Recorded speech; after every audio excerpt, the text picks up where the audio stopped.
Hello everyone, welcome back to my channel princess world of adventure. আজকের ব্লগটা শুরু করছি এসকেলেটর দিয়ে। আসলে বাড়ি থেকে বেরোবার সময় পাইনি, চলে এসেছি আজকে আলিপুর চিড়িয়াখানায়। আর এখন এসকেলেটরের ব্যবস্থা হয়েছে, সেখান থেকে উঠে তোমরা একটা ব্রিজ পেয়ে যাবে, দেন স্টেয়ার্স থেকে নেমে তোমরা জুয়ের কাছাকাছি চলে আসবে। তো ফার্স্টে এখানে অনলাইন টিকিট কাউন্টার, যারা অনলাইনে টিকিট কেটে তোমরা জুতে আসছো, আর তারপরে এখানে মেইন এক্সিট গেট রয়েছে। দেন সেটা কমপ্লিট করে রয়েছে ক্যাশ কাউন্টারের টিকিট কাউন্টার, মানে ক্যাশের টিকিট কাউন্টার, যেখানে তোমরা ক্যাশ দিয়ে টিকিট কাটতে পারো, যেটা এইটা আমরা ঢুকে যাচ্ছিলাম। দেন পরে ওখানে একজন সিকিউরিটি ওম্যান ছিল, সে বললো যে না, ইউপিআই থেকে যদি কিছু করতে হয়, মানে অনলাইনে তোমরা যদি টিকিট কাটতে চাও অনলাইন পেমেন্ট করে দেন, তোমাদের এই সেকশনটায় আসতে হবে। তো 50-100 টাকা দিয়ে টিকিট কেটে ঢুকে গেলাম আমরা জুতে।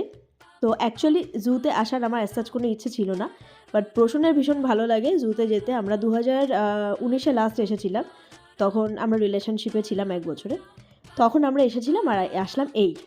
তো ঢুকেই দেখো প্রথমে এগুলো কোনো একটা জাতের বক ক্যাটাগরির হবে, আমি জানি না। তো এইটা দেখে টেকে নিয়ে চলে গেলাম আমরা জিরাফ দেখতে।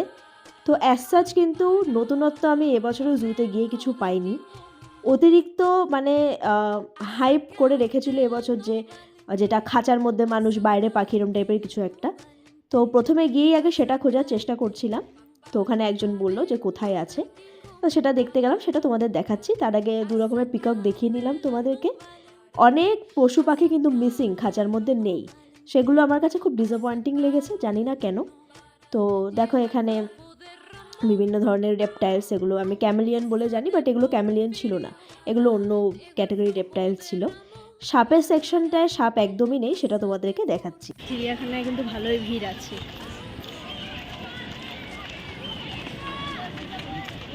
অফ ডে মানে সানডে তো না, ভালোই ভিড় আছে। অ্যাজ তেমন নতুনত্ব কিছু নেই, যেগুলো দেখা যায় সেরকমই, একটা দুটো হয়তো নতুনত্ব কিছু আছে, যেটা আমার মনে হচ্ছে যে সত্যি দেখানোর মতো, সেটাই দেখাচ্ছি। বিভিন্ন রকমের এখানে হাঁস দেখতে পাচ্ছি, এমনকি যেগুলো বাজারে বিক্রি হয় বদ্রি পাখি, ককাটাইল পাখি, সেগুলো এখানে রয়েছে। তারাও জায়গা পেয়েছে চিড়িয়াখানায়, তারাও তো চিড়িয়া। ভেবেছিলাম যেহেতু সানডে না এতটা ভিড় থাকবে না, বাট এবারে কিন্তু অনেকটাই ভিড় আছে। ঘুরতে ঘুরতে টায়ার্ড হয়ে পড়ে চলে এসেছিলাম আইসক্রিম খেতে। ওখানে আরও বিভিন্ন দোকান আছে, পপকর্ন বলো, বড়া পাও বলো, বাট আমি অন্য কিছু খাইনি, সে সময় ইচ্ছে ছিল না। প্রচণ্ড সর্দি থাকার দরুনও আইসক্রিম খেয়েছি, কারণ শীতে ঠান্ডা লাগার মধ্যে আইসক্রিম খেতে বেশি ভালো লাগে। তো একটা চকলেট আইসক্রিম নিয়েছিলাম, প্রসূনে একটা নিয়েছিল। তো আইসক্রিম কমপ্লিট করে আবার আমরা অন্য দিকটা ঘোরার জন্য চলে গেছিলাম। I am done with my ice cream. আর এখানে সিংহি দেখা চলছে, অনেক একটা দুঃখ কষ্ট ভরা সিংহি দেখে বোঝা যাচ্ছে সিংহ তো নেই। বাচ্চারা এমনভাবে মানে বাইরে থেকে কেচটা ধরে এমনভাবে নাড়াচ্ছে পুরো পুরো সিংহটা বেরিয়ে, মানে আমি সিংহিটা বেরিয়ে ওদের হাত করে বলবো, হাসো না তোমরা এতদিন কোথায় ছিল। তো দেখো এখানে লায়নেস দেখতে পাচ্ছি, সিংহি। লায়ন কিন্তু সেদিনকার ছিল না।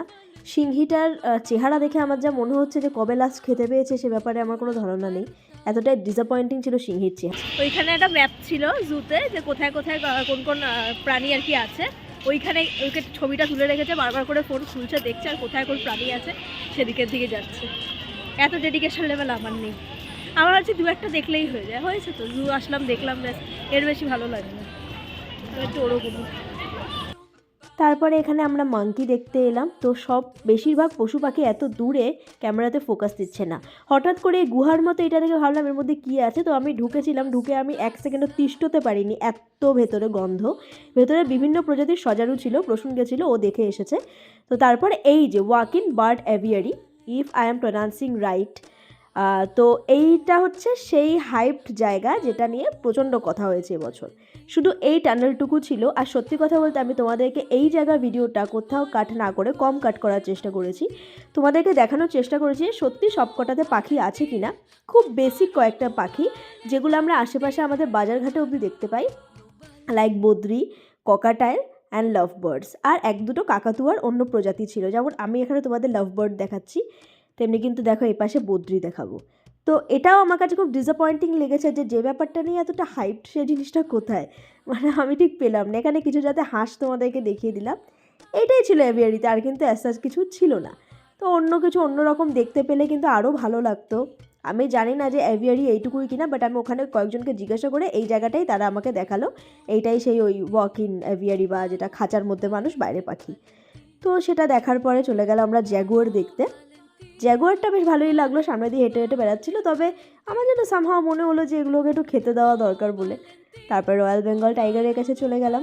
সবাই খুব চুপচাপ ছিল, পশু পাখিগুলো ভীষণ চুপচাপ, মানে ওরা মনে হয় আমাদের এন্টারটেইন করতে করতে হাঁপিয়ে গেছে এরকম একটা ব্যাপার।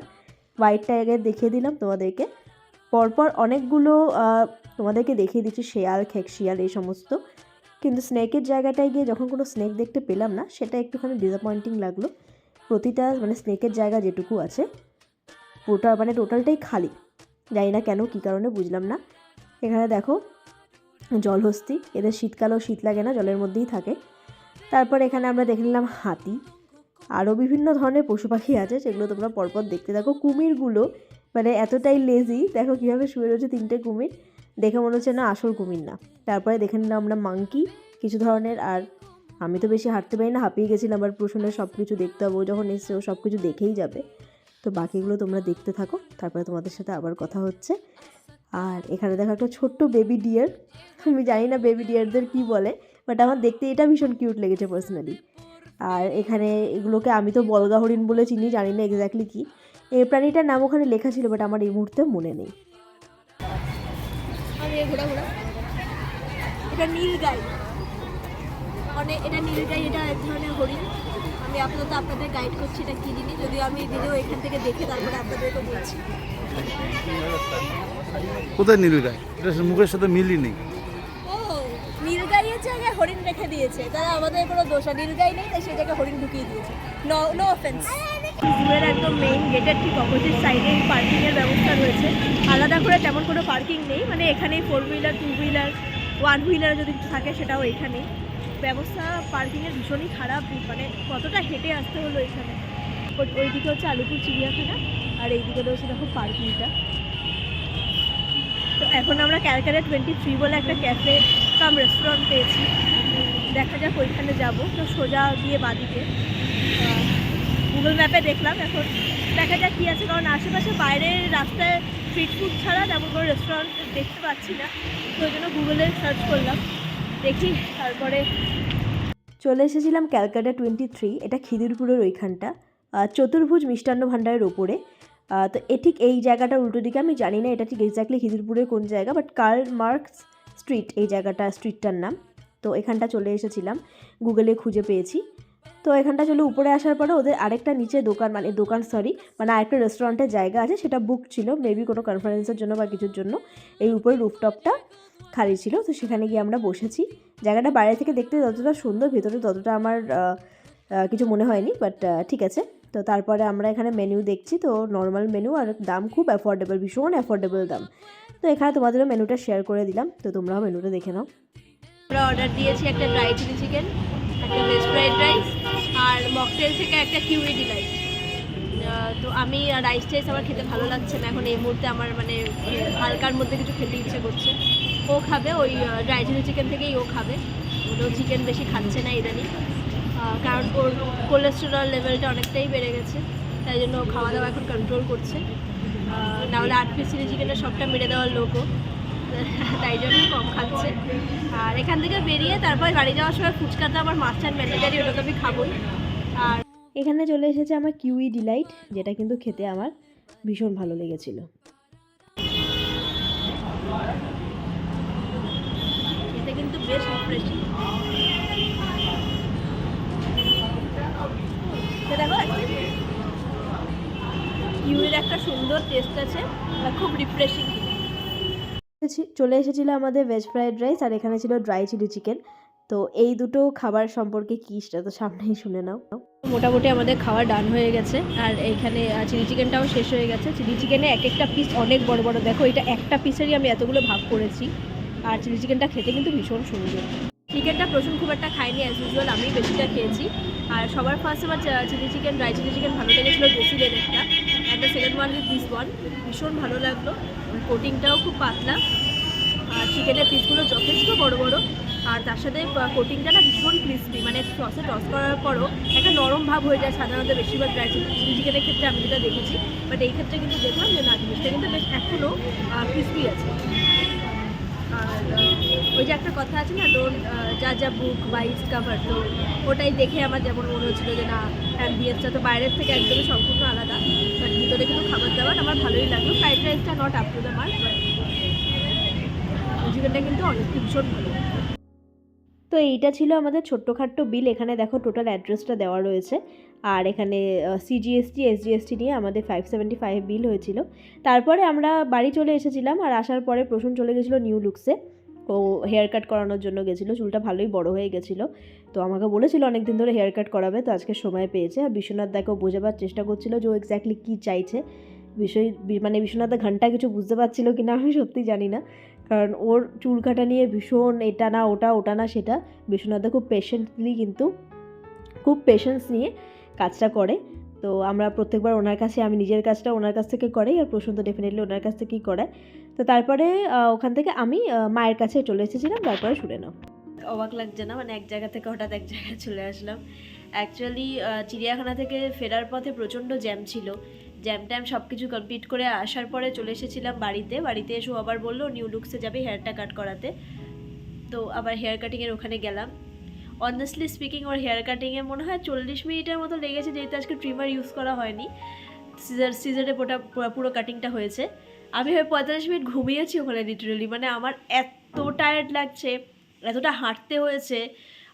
তারপরে দূর থেকে বেরিয়ে বাইক পার্কিংয়ের জায়গাটা এতটা ঘোরালো জায়গা, মানে ওখানে এতটা হাঁটতে হয়েছে, আমার লিটারেলি পা কোমর টোমর সব ব্যথা করছিল। আমি এমনিতেই খুব একটা মানে ওয়াকিং পার্সন না, একদম হাঁটতে পারি না। তো তারপরে ওখানে একটুখানি ঘুমিয়ে নেওয়ার পর দেখলাম না শরীরটা একটুখানি ঠিক লাগছে। তারপর ওখান থেকে বেরিয়ে আবার ফুচকা খেলাম, সেটা আর ভিডিও করা হয়নি কারণ হঠাৎ প্রচণ্ড ঠান্ডা লাগছিল বাইরে। এখন মোটামুটি এই 2-3 দিন দেখলাম বেশ ভালোই মোটামুটি শীত পড়েছে। তো ওখান থেকে তারপর প্রসূন বললো ওর বন্ধুদের সাথে একটু দেখা করতে যাবে। দেখা সাক্ষাৎ তো করা হয় না, নয় ওর বন্ধুদের সময় হয় না, নয় ওর সময় হয় না। তো আজকে যখন হয়েছে আমি বললাম তাহলে তুমি দেখা করে আসো।